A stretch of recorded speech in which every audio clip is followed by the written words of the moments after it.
Zack Snyder reacts to Man of Steel beating James Gunn Superman at the box office. Zack Snyder quietly stays the fan debate as box office comparisons put Henry Cavill's Man of Steel ahead of James Gunn's Superman. Director Zack Snyder recently hit the like button on Instagram, and, just as you would expect, his followers did the rest. A fan post shared on the social media platform highlighted the box office numbers of both 2013's Man of Steel and James Gunn's Superman, 2025.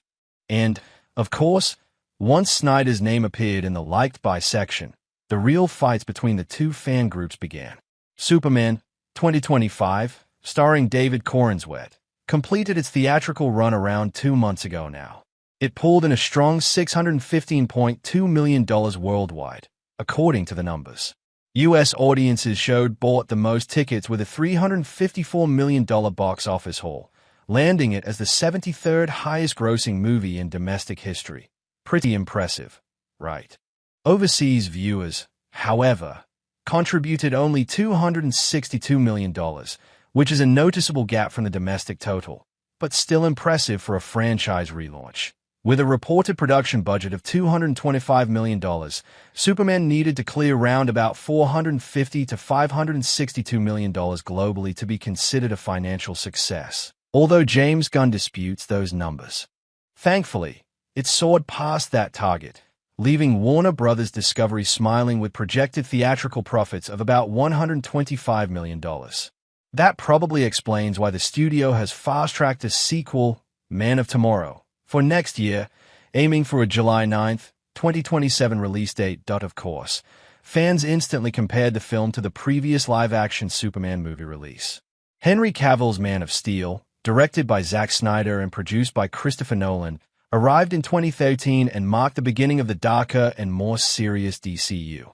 In its day, the film earned $670.1 million at the global box office with $291 million domestic and $379.1 million international.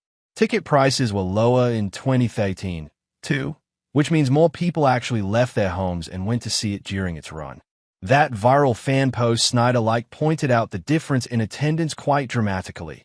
Around 82.4 million tickets sold for Man of Steel compared to about 36.3 million for Superman.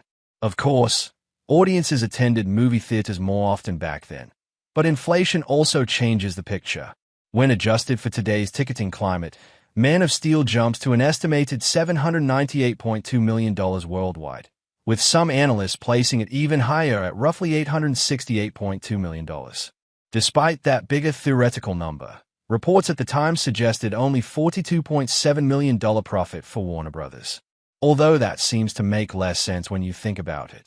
Truthfully, seeing two eras of Superman play side by side raises an important question.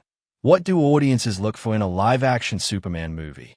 On the one hand, Cavill delivered a brooding alien still figuring out his place. On the other, Corenswet enters as a hopeful protector right from the start. Very different tones, very different expectations, very different cinematic universes, and very different audiences. Where Zack Snyder's Man of Steel was marketed towards adults and serious comic book collectors, James Gunn's Superman is clearly aimed at a younger audience to sell toys and align the character more with the MCU's tone and style. You might prefer the one who throws deadly punches through skyscrapers or the one trying to save a squirrel from a creature stomping through Metropolis. Either way, both films left their mark on the franchise and the character. Snyder's may seem small to some, but fans took it as a victory smile. And you can bet that as long as Superman keeps flying, people will argue about which version actually rules.